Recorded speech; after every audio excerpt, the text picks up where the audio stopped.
cards you're going to want to find yourself giving some real gosh darn consideration to picking up right now. Let's dig on into this shit.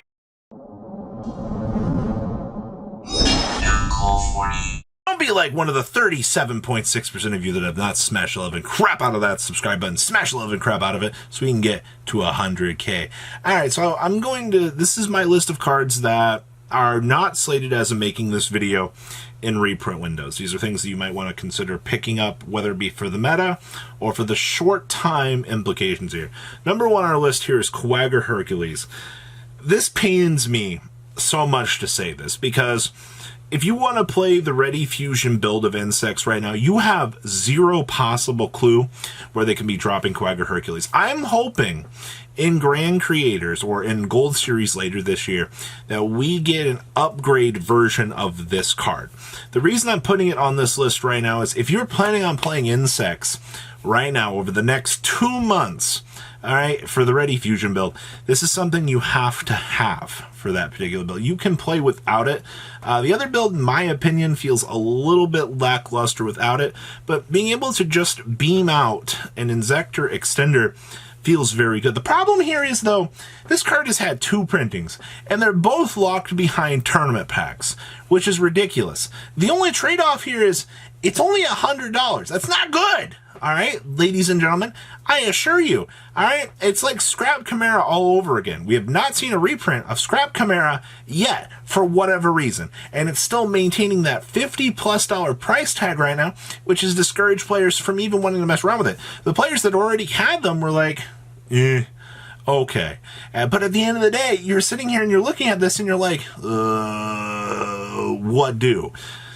So, your trade-off here is, if you're planning on playing what I would feel is the slightly better variant with Ready Fusions, yeah, great. You gotta go pick up a stupid TP rare. Yep, Yu-Gi-Oh, by the way. Next up over here is AntiSword Soul cards. And bunched into this is Dimensional Barrier and Token Collector. Now, I have talked about Token Collector so much at this point in time, all right? It's literally, Sword Soul requires a step up of a Synchro token. Yeah, I know, the deck makes tokens, all right? And then they have to use those tokens as stepping stones to climb the ladder on up to the thing that we like to call the Synchro. All right, well, Token Collector goes, no, no, no, no, no, no, no. No, no token for you. It literally wrenches them so hard. All right, like, it is the best thing since sliced bread. And, well, you know, Shooting Riser Dragon as a nice little tech choice that you can find here, and being able to add into your strategy already just feels even better. Now, Dimensional Barrier here, on the other hand, just feels like absolute gas, all right? D-Barrier, Call Synchro. It's a wrap, ladies and gentlemen. What do? All right, they make Maguska into Zeus. Like, that's their follow-up play.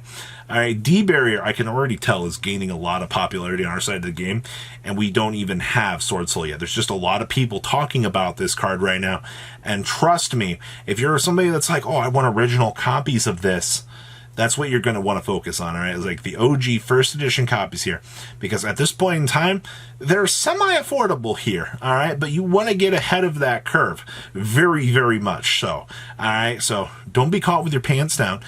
A lot of people were caught with their pants down with Token Collector, but this time, D-Barrier is a side deck option. I mean, hey, it also doubles down for those annoying Invocation players out there, all right? Call Fusion, you know, Pendulums, call Pendulum, no fun allowed out here, all right? Even against, like, Zeus, call Exceed.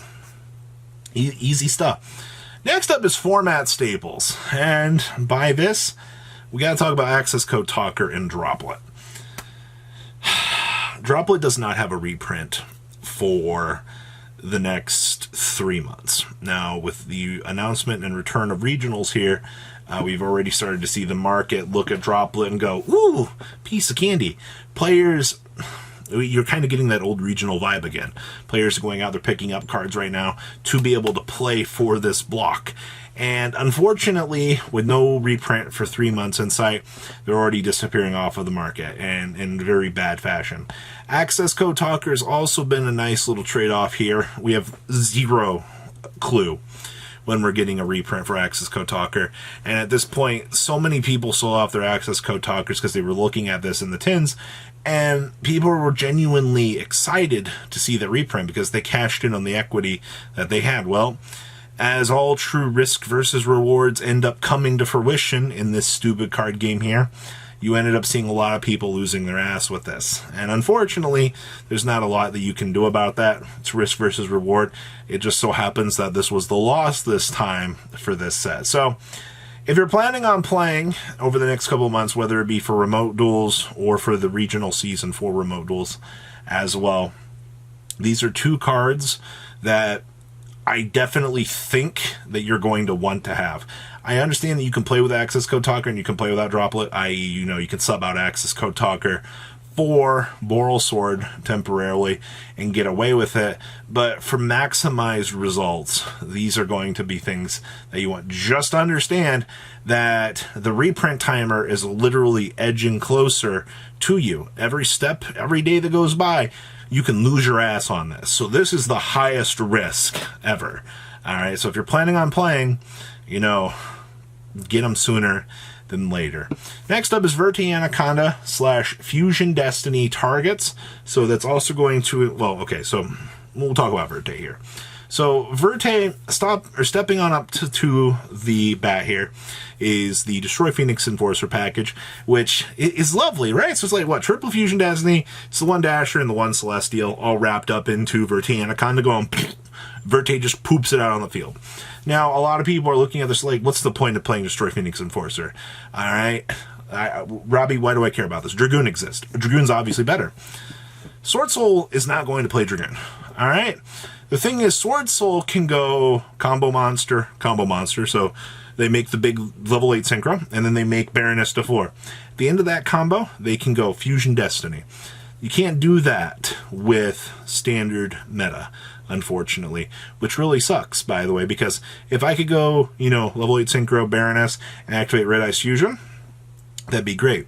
But you have to understand your trade-off with this is regular decks that want to play Verti Anaconda can.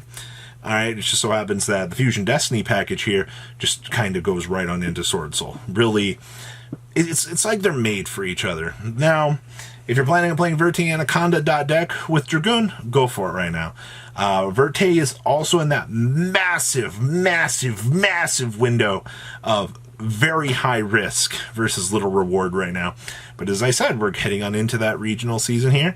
I'm really surprised that I actually get to say this, because with regionals driving prices again, it's such a weird thing to see, even for remote duels right now. So, high risk versus high reward, but focus on the Fusion Destiny stuff if you're planning on picking up Sword Soul anytime soon.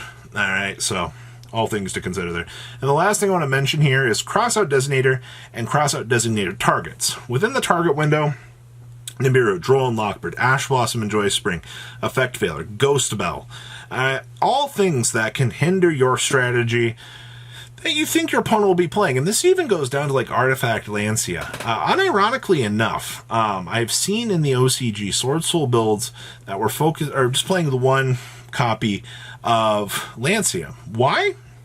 Sometimes your opponent wants Lancia, so you can't banish and generate extra advantage. I mean, hey, technically, maining one Lancia for the Crossout Designator can multi-purpose for some matchups.